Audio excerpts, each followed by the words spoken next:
Thank you so much for watching our video. Please do not forget to like, comment, share and subscribe to Reality of Islam. ROI کی speeches کو subscribe کر کے bell icon پر ضرور click کریں. جزاک اللہ. اور بعض لوگوں میں بہت حد تک یہ بات پائی جاتی ہے کہ 27 رجب کو روزہ رکھتے ہیں. بہت سارے مردوں نے، خواتین نے یہ سوال مجھ سے پوچھا کہ 27 رجب کو روزہ رکھنا چاہیے نہیں رکھنا چاہیے، اس کے کیا فضائل ہیں. تو یاد رکھیں، نفلی روزہ جس دن بھی رکھیں بلا کسی تعین کے جائز اور درست ہے. رجب کی کسی تاریخ کو بھی آپ رکھیں تو نفلی روزے کا آپ کو ثواب ملے گا. لیکن شریعت نے ایک چیز متعین نہیں کی ہے.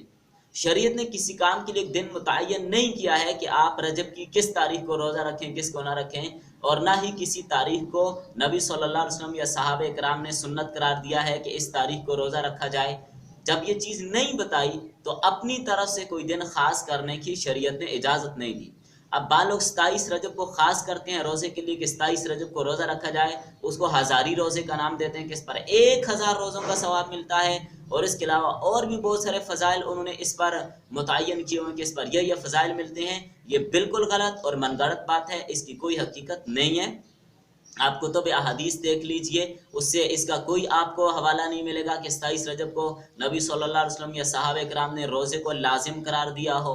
اور پھر بعض لوگ چونکہ 27 رجب کو روزے کا اہتمام اس لیے کرتے ہیں، وہ یہ سمجھتے ہیں کہ نبی صلی اللہ علیہ وسلم کو معراج 27 رجب کو ہوئی. یاد رکھیں، ہمارا یہ عقیدہ ہے کہ نبی صلی اللہ علیہ وسلم کو معراج ہوئی ہے، اور نبی صلی اللہ علیہ وسلم کی معراج جسمانی تھی، ہم یہ بھی مانتے ہیں. لیکن یاد رکھیے گا کہ معراج کی تاریخ میں بھی اختلاف، سالوں میں بھی اختلاف، مہینوں میں بھی اختلاف، کوئی تحقیقی بات نہیں ہے. تو اس سلسلے میں تابعین میں، حضرات محدثین میں، مورخین میں شدید اختلاف ہے کہ نبی صلی اللہ علیہ وسلم کو معراج کس مہینے میں ہوا. شدید اختلاف ہے. تو کوئی تاریخ متعین نہیں، کوئی مہینہ متعین نہیں ہے کہ جس کو آپ یقینی طور پر کہہ سکیں کہ اس مہینے میں نبی صلی اللہ علیہ وسلم کو معراج ہوا ہے. تو رجب کے مہینے کو کیسے کہا جا سکتا ہے کہ اسی مہینے میں آپ کو معراج ہوئی ہے؟ یہ بات مشہور تو ہے لیکن تحقیقی بات نہیں ہے. ورنہ ربیع الاول کا قول بھی ہے، ربیع الثانی کا قول بھی ہے کہ آپ کو معراج ربیع الثانی میں ہوئی، اور رجب کا قول بھی ہے کہ آپ صلی اللہ علیہ وسلم کو معراج رجب کے مہینے میں ہوئی. رمضان کے بارے میں بھی ہے کہ آپ کو معراج کا سفر رمضان میں پیش آیا.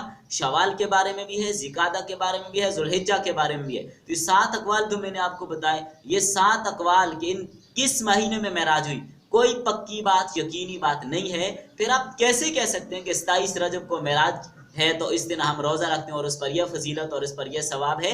آپ کتاب الموضوعات کے اندر اس تاریخ کو روزہ رکھنے کو غیر معتبر قرار دیا ہے، من گھڑت قرار دیا ہے. دیگر حضرات فقہا نے، محدثین نے اس تاریخ کو روزہ رکھنے کا نہ اہتمام کیا ہے نہ اس کی اجازت دی ہے.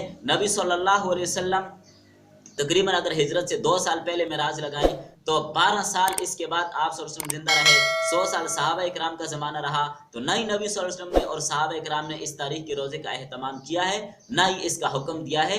لہٰذا کام وہی کریں جو قرآن و سنت سے ثابت ہیں، اور صحابہ اکرام سے ثابت ہیں. بدعات کو نہ رائج کریں اور نہ ان کا آگے ان کو پھیلا کر نہ ان کی تشہیر کریں. اللہ تعالیٰ سمجھنے کی توفیق عطا فرمائے. Thank you so much for watching our video.